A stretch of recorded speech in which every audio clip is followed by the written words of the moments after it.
Yo, salut à tous, c'est le connard du catch. Aujourd'hui, on va faire la review de WWE SmackDown live from the Madison Square Garden, the world's famous arena of the world.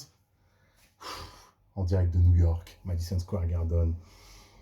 Vendredi 10 septembre, la veille du 11 septembre, ils ont fêté les 20 ans. On a eu un petit clip promo émouvant par rapport à cette catastrophe. Et ensuite, tout de suite, on a commencé par SmackDown avec l'arrivée de celui qui nous fait bouffer chaque week-end, chaque semaine, tous les week-ends. Dès qu'il entre sur la, dès qu'il entre, dès que sa musique rentre et qu'on entend sa musique, le week-end il est bon.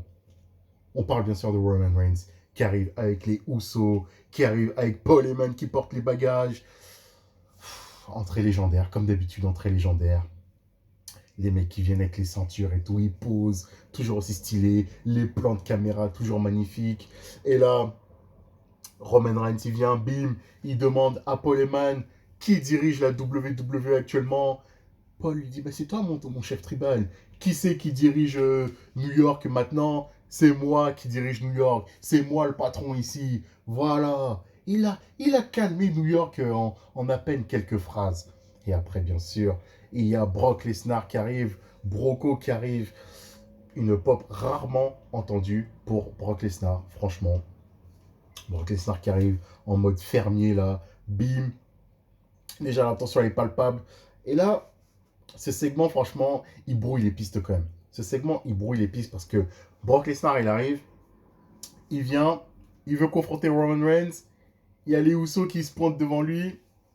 Après, Paul, il prend le micro, il dit, qu'est-ce que tu fais là, Brock? Qu'est-ce que tu fais là et tout? Brock, il prend le micro, il dit cette phrase, franchement. Et c'est là que ça commence à brouiller les pistes. Quand il dit devant tout le monde, Paul, je croyais que t'en avais parlé, t'en avais parlé, mais c'est toi qui m'as appelé pour venir à SummerSlam. Roman Reigns ne rien, tu fais, en mode, mais qu'est-ce qui se passe, Paul? Tu nous as dit que t'étais pas au courant que Brock Lesnar devait être au SummerSlam, et là il nous dit qu'en fait t'étais au courant, c'est toi qui l'a appelé. Il commence à bégayer et tout, et la Bloodline se barre. Et après, Paul Heyman, il est bizarre. Il prend le micro, et là il te fait un retournement de veste, mais en mode caméléon, mais puissance 1000. Ladies and gentlemen, my name is Paul Heyman. I am the advocate from the reigning, defending, undisputed WWE Heavyweight Champion of the World, Brock Lesnar. Blablabla, le speech là, toujours aussi légendaire. Et après, Brock Lesnar, il vient, il le confronte et tout, il dit, écoute, t'as 5 secondes pour me booker un match contre Brock Lesnar pour le titre. Il fait le décompte devant Paul. 5, 4, 3, 2, 1, bim. Tentative de F5, Superman Punch. C'est là que c'est vraiment bizarre. Superman Punch de Roman Reigns. Les Usos qui viennent, super kick sur Brock Lesnar. Bim, ils veulent encore lui faire un super kick, double clothesline. Et après, il te fait 2 souplexes sur les Usos. Et là, il bat en retraite. Et donc là, les questions qui vont se poser, c'est, mais Paul Heyman, t'es avec qui, Paul? Parce que il y a 5 minutes, tu fais une présentation de Brock Lesnar. Tu lui dis, ouais, blablabla, voici, nanani, nanana, je sais pas quoi.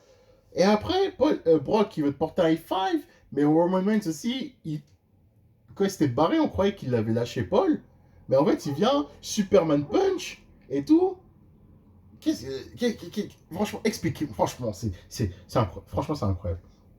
En plus, parce qu'après, au retour des vestiaires, on voit la Bloodline, elle est complètement énervée et tout.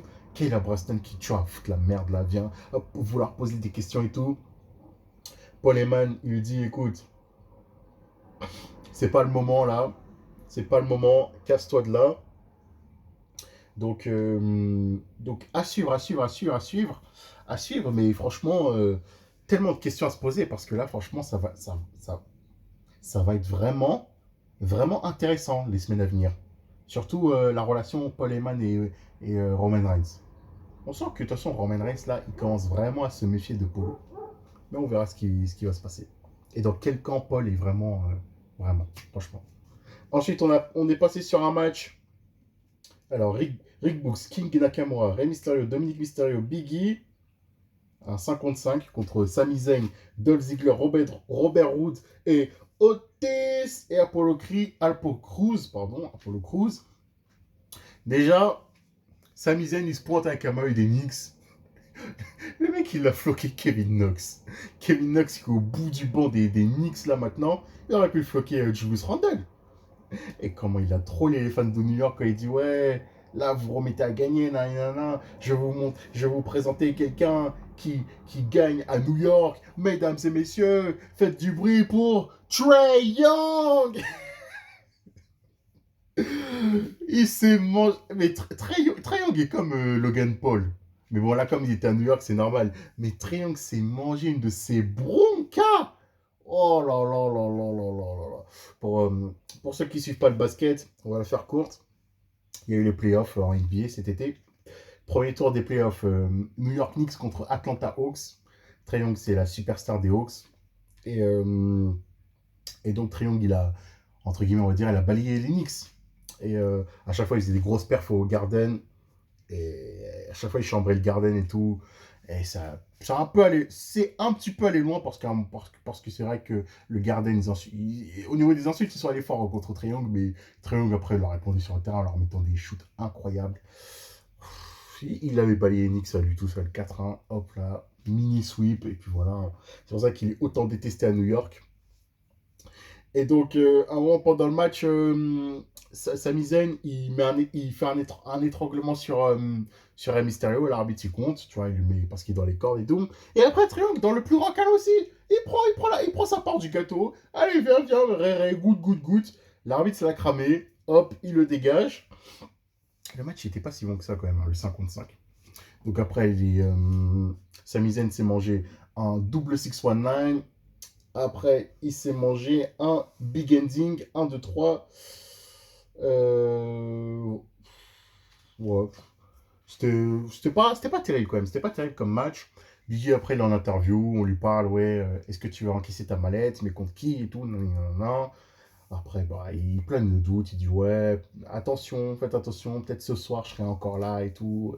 Il a un peu teasé en disant ouais, il est possible que j'encaisse ma maille contre Bob Lashley ou contre le chef tribal Roman Reigns. Vous allez sentir mon pouvoir, blablabla. Vous connaissez mes positions sur Biggie et la mallette si vous regardez mes reviews de SmackDown et d'autres. Je suis pas très fan de Biggie en tant que Mr. Money in the Bank et son build-up, franchement, il est pas fameux. Il est pas fameux, mais bon. Bon, après, j'espère qu'ils vont peut-être faire une belle écriture sur lui. Hein. Ensuite, signature de contrat, Bianca Belair et Becky Lynch. Déjà, Bianca Belair arrive toujours aussi magnifique. Bianca Belair, toujours aussi magnifique. Toujours aussi magnifique. Déjà, ce qui m'a étonné, c'est qu'elle arrive, Adam Pearce et Sonya Deville lui disent bon, vas-y, signe. Becky Lynch ne les attend même pas, Becky Lynch, pour que ça signe face à face et tout. Ok. Elle vient. Elle dit ouais. Qu'est-ce qu'elle dit? Elle dit que ouais, j'avais du respect pour Becky, blablabla, je sais pas quoi, nanani, nanana. Elle a signé. Après, il y a Becky Lynch qui arrive. Becky Lynch arrive. Est-ce que vous... Dès que j'ai vu Becky Lynch rentrer, je me suis dit, bim, il faut vraiment que Becky Lynch et Seth Rollins, là, ils s'allient. Parce que là, Becky Lynch, elle est venue en mode Seth Rollins, là. Lunettes de soleil, manteau en fourrure rouge magnifique, en train de lever la ceinture. Et là, petit à petit, tu sens que quand même ça commence un peu à marcher. Becky Lynch, heel, détestée par les fans. Ça commence un peu à marcher, mais je pense qu'après, au fur et à mesure, dans les semaines à venir, de toute façon, les fans, de toute façon, Becky est tellement cool, même en heel, je pense, ils vont dire, oh non, finalement, vas-y, on va quand même pas la huer, on va continuer à la tirer, même si elle est heel. Mais là, c'est un heel turn, on va dire, normal pour l'instant. Pour l'instant, parce que là, ce qu'elle a vu, comment elle s'est comportée sur la signature de contrat en disant, ouais, On me demande même pas mon avis pourquoi, de la signature du contrat. Est-ce que vraiment on va pas demander mon avis pour défendre mon titre et tout. Nan, nan, nan. Ça se trouve, j'ai envie de le défendre. Je vais peut-être le défendre ce soir ou peut-être la semaine prochaine et tout. Nan, nan, nan, nan. Après, à un moment, on dit aussi, ouais, ça se trouve, les gens, ils m'attendaient. Quand j'étais à la maison avec ma fille, les gens, ils chantaient We Want Becky et tout. Et j'ai laissé ma fille pour vous. Nanani, nanana, regardez comment vous vous comportez devant moi et tout. Et voilà, là, ça commence à marcher. C'est un peu un heel turn, on va dire, normal. Voilà, c'est une heel normal qui est huée de manière normale par les fans, mais je pense que dans les semaines à venir, de toute façon, ça va se retourner et Becky Lynch sera toujours over as fuck. Donc après, Pierre Cabert, elle a continué. Elle a fait, elle a fait Nicolas Sarkozy avec Bettencourt. Vas-y, signe, signe, signe, signe, signe, sign, sign, sign, signe, signe, signe. Voilà, bah, elle a signé. Maman l'a signé. Hein. Maman l'a signé, puis voilà, c'est officiel. Elle a jeté le contrat, elle s'est barrée. Ensuite, Paul Heyman, il est au téléphone. Kayla Braxton, elle n'arrête pas de suivre Paul Heyman, elle n'arrête pas de le suivre, elle lui demande ses commentaires, est-ce que Roman Reigns va accepter le challenge de Brock Lesnar? Et là, Paul Heyman lui dit, mais, attends, écoute, Roman Reigns, il répondra au challenge de Brock Lesnar ce soir, et en plus, Roman Reigns va assister au main event entre les Usos et les Street Profits et tout. Et après, il se retourne. Il y a mais laissez Paul Heyman tranquille. Il y a Biggie encore là qui était derrière lui. Il lui montre sa mallette en ricanant et tout. Paul Heyman commence à devenir fou, hein, franchement. Il va finir par avoir des attaques cardiaques. Hein. Ah là là, je vous jure. Ensuite, bah, l'un des matchs de l'année. Je suis un petit peu peut-être excessif, mais ce match-là était vraiment excellent. Seth Rollins contre Edge, match excellentissime, psychologie du match incroyable. Seth Rollins qui dans le plus grand calme, s'est pris pour Edge. Il lui a fait quasiment tous ses moves. Et il a même fait les moves de Beth Phoenix pour le troller. Il a fait un Glam Slam, il a fait un Execution. Ouais, il a fait un Execution. Ouais, il faisait tout comme Edge. Il faisait tout comme Edge. Et franchement, c'était cool. Seth Rollins est vraiment super. Le match était super, incroyable. Et la fin du match était vraiment, vraiment bien faite. La psychologie, la dramaturgie. Seth Rollins, c'est vraiment un. Il joue bien le rôle de schizophrène. Hein. Parce que Seth Rollins, c'est le mec qui veut te buter. Mais après, quand il te bute, il culpabilise. Il fait merde. Putain, merde. Non, j'aurais pas dû. Je suis allé trop loin et tout. Oui, Seth Rollins, ça va dessus. Edge. Il a fait un moment, l'arbitre est distrait. Il fait un low blow à Edge. Donc après, il enchaîne des super kicks. Super kicks. Mais bien, bien au niveau de la nuque, là. Bien au niveau de la nuque, là. Il a bien touché là. Ah, franchement, fou. C'est, là, quand il faisait ça, tu te dis, oh putain. Oh putain. J'espère que. Parce que, oui, c'est sûr que Edge, il a validé le truc. Mais on se disait peut-être, ouf, Edge, t'es vraiment sûr quand même. Parce que franchement, là, comment il a bien claqué le super kick une fois, deux fois, trois fois. Et après, il lui a collé un stomp. Ouh! Ça! Oh, aïe, aïe, aïe, aïe. Direct, il a fini en civière. Direct, il a fini en civière. Euh, voilà. Voilà. Et quand je regarde, c'est vrai que le show a été rapide, hein. Il a été rapide, le show, putain. Ah ouais, le show, il a été... Ah, je l'ai pas senti venir. Il y a eu peu de matchs, hein. Donc, victoire de Seth Rollins. Edge, il est évacué sur civière. Seth Rollins, là, tu le vois, il est complètement dégoûté. Il sait plus où il va et tout. Et ensuite, on a le match pour les titres par équipe, les Usos contre les Street Profits. Le match était super aussi. Vers la fin du match, il y a déjà au début du match, Roman Reigns s'est regardé dans son magnifique couch. Dans son magnifique couch, oui, dans son canapé, en mode Scarface. Il regardait le mec qui contrôle la zone. Mais après, il va quand même se pointer sur la ring, en train de regarder au plus près l'action. Les Street Profits allaient gagner le match. Roman Reigns, il arrive, guillotine sur Montez Ford, disqualification, il le balance, il prend le micro, il dit ok, je vais affronter Brock Lesnar, je vais lui péter la gueule, I'm gonna smash him, comme je vais péter la gueule à Seth Rollins, oh, putain, Finn Balor à Extreme Rules, et après bim. Mais à coup de pas la semaine dernière, j'avais dit que quand il y avait une lumière, là, je me disais ah c'est Brock Lesnar qui joue avec Roman Reigns, en fait c'était le démon. J'avais complètement oublié.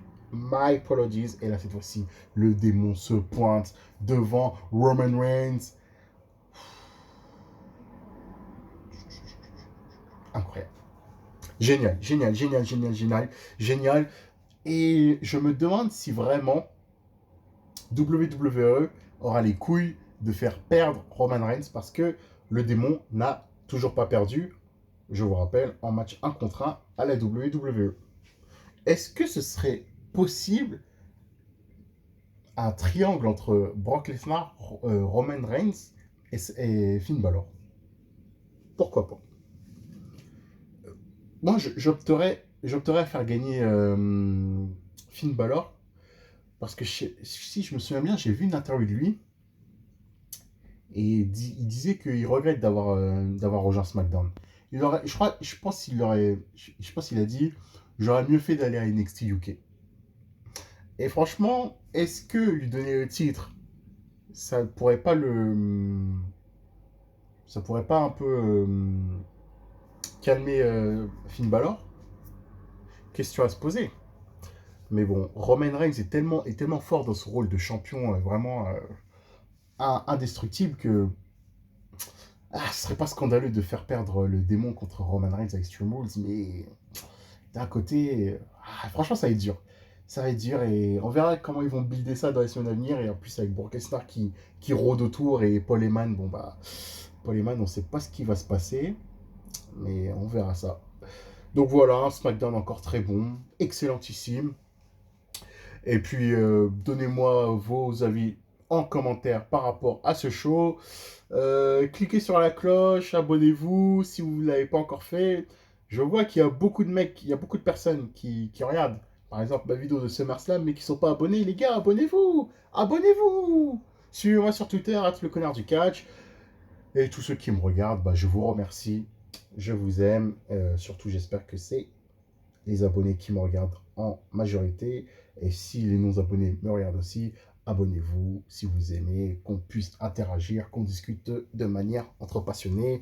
Partagez la vidéo comme vous voulez, n'importe où. Faites suivre le mouvement sur Facebook, sur Twitter, sur Snapchat, sur Instagram, sur Twitch, sur TikTok. Allez-y, faites-vous plaisir.